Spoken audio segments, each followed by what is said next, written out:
All right and welcome back to the another video. Figma ने अपने latest event config 2025 में कुछ major updates drop करे हैं, कुछ मेजर प्रोडक्ट्स को लॉन्च किया है। एंड आज की इस वीडियो में हम इन्हीं अपडेट्स और प्रोडक्ट्स के बारे में बात करने वाले हैं। And trust me, this time it's a game changer in the world of design. And मैं ऐसा क्यों कह रहा हूँ इसको मैं आगे एक्सप्लेन करूंगा। Plus please make sure to subscribe to this channel because इन अपडेट्स के ऊपर और प्रोडक्ट्स के ऊपर एक मैं डिटेल्ड वीडियो और लाने वाला हूँ जिसमें I will give you the walk through what are these upgrades and what are these products as well. So without any further ado, let's get started with the first update. First update within the Figma design is basically the Figma grids. So apparently अभी तक हम लोग layout को use कर रहे थे which is basically auto layout, जिसमें आप या तो either horizontal, vertical या फिर आप रैप फंक्शनैलिटी को यूज़ कर पाते थे to create any sort of layouts. But in the evolving world of design काफ़ी बहुत सारे ट्रेंड्स ऐसे आ रहे हैं जहाँ पे आपको हमेशा ग्रिड के अंदर रहने की जगह कभी कभी आपको ग्रिड्स तोड़नी पड़ती हैं, आपको कुछ आउट ऑफ द बॉक्स करना पड़ता। एंड उस पर्टिकुलर सिनेरियो में हम ये सारी चीज़ें नहीं कर पा रहे थे because of the auto layouts functionality, but this time with the Figma grids it is completely possible.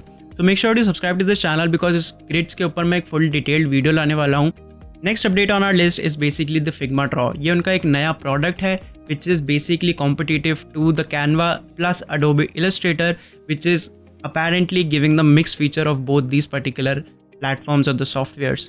Basically पहले जो भी हमें इलस्ट्रेशंस को क्रिएट करना पड़ता था, either we have to go it within the Illustrator और या फिर हम कैनवा पे जाते थे, वहाँ से एक्सपोर्ट करते थे, देन सारी चीज़ों को यहाँ पे लागे करते थे बिकॉज वो फंक्शनैलिटी हमारे पास नहीं रहती थी। After this update Figma draw की वजह से आप काफ़ी सारे मेजर अपडेट्स कर पाओगे विच is basically shape builder tool first of all, second of all you can create custom outlines, you can create custom strokes and काफ़ी सारे और भी अपडेट्स हैं regarding this Figma draw and it is an entire product. और इस particular product के ऊपर मैं पूरा एक डिटेल्ड वीडियो आपके लिए और लेके आऊँगा जल्दी। Moving on to the next update is Figma Buzz. Now Figma Buzz is basically more like Canva, जहाँ पे आप अपने बाकी सारे के सारे ब्रांड एसेट्स, ब्रांड क्रिएटिव्स को बना सकते हो। तो लेटली बहुत लोग फिग्मा को एज अ क्रिएटिव टूल भी यूज़ कर रहे थे, जहाँ पे they were not just making the mobile screens और द डेस्कटॉप स्क्रीन्स, वहाँ पे हम लोग बेसिकली ब्रांड्स के क्रिएटिव्स, लोगोज, वेक्टर्स, इलस्ट्रेशन काफ़ी सारी चीज़ें कर रहे थे। And with the help of this Figma buzz it will allow you to create all your brand assets in one go. तो बेसिकली आपको अपने ब्रांड एसेट्स को यहाँ पे इंपोर्ट करना है, यहाँ पे सारे जो भी आप एसेट क्रिएट करो, अगर आपने कोई भी एक पर्टिकुलर एसेट किसी एक प्लेटफॉर्म के लिए, लेट्स सपोज आपने लिंक्डइन के लिए क्रिएट करा है, आपको कोई ऐड कैंपेन कराना है, तो उस पर्टिकुलर केस के लिए you don't have to research for particular, आपको हर चीज़ के लिए रिसर्च करने की ज़रूरत नहीं है। You can just simply select the frame और आप वहाँ से सारी चीज़ों को कर सकते हो।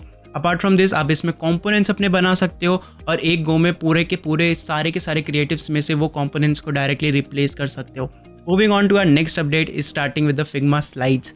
नाउ फिग्मा स्लाइड्स क्या है? अगर आपने अभी तक वर्डप्रेस, विक्स, स्क्वायरस्पेस इन सारी वेबसाइट्स के बारे में नहीं सुना है, then in that particular case you have left behind because ये सारी वेबसाइट्स को हम यूज़ करते हैं बेसिकली वेबसाइट्स को बनाने के लिए और उन वेबसाइट्स को होस्ट करने के लिए on the particular platform. But now within the Figma आप एज अ डिज़ाइनर आप सिंपली अपने pen tools, drawing tools, rectangles को यूज़ करके एक पूरी की पूरी फिग्मा की साइट्स क्रिएट कर सकते हो with a lot of your gradients. And now आप अपने ब्रेक पॉइंट्स भी ऐड कर सकते हो for the tablets, for the different mobile sizes as well. And you can simply add up your domain and make your website live itself through Figma. So अभी ये सारे आपको ऐसा ज़रूरत करने की ज़रूरत नहीं है कि आपको Figma में पहले डिज़ाइन क्रिएट करना है, देन किसी पर्टिकुलर टूल के अंदर जाना है, वहाँ पे फिर से उसको क्रिएट करना है। नहीं, आप डायरेक्टली आप Figma से कर सकते हो और काफ़ी सारे रिस्पॉन्सिव फीचर्स को यूज़ करके आप एक इम्प्रेसिव और इंटरेस्टिंग वेबसाइट्स को क्रिएट कर सकते हो। Moving on to our next update is about Figma Make. Now Figma Make it's more like a ChatGPT version, जहाँ पे Figma Make is majorly working on the prototype and it's more like a coder, full time coder because Figma के सारे tools आपस में integrated हैं, जो कि अभी मैंने जितने प्रोडक्ट्स के बारे में बात करा। तो Figma Make बेसिकली आपके लिए एक फुल्ली फंक्शनल प्रोटोटाइप और फुल्ली फंक्शनल ऐप आपको क्रिएट करके दे सकता है because of the AI you have, because it has access to all your designs, all your brand assets, all your decks और काफ़ी सारा डेटा उनके पास है। सो बेस्ड ऑन दैट जो भी आपने फिग्मा डिज़ाइन के अंदर अपने प्रोडक्ट का जो भी प्रोटोटाइप बनाया है, based on that particular prototypes, interactions, वो आपके लिए मैनुअली कोड कर सकता है, कोड को जनरेट कर सकता है and that you can simply copy and add up to your particular account.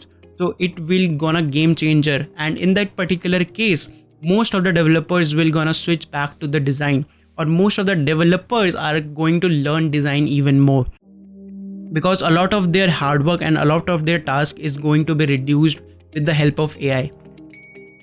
So अभी इस particular case में I don't think so कि AI is gonna take the jobs of the designer, because apparently we have a lot of things and a lot of the scopes जो भी designers के लिए काफ़ी सारे scopes आ गए हैं, and apparently more and more people will gonna look up to the design as well. So that's it for this particular video. I hope you find this video helpful and informative. Make sure to subscribe to this channel for more upcoming episodes. My name is Chetan Mishra. I'll see you in the next one. Bye.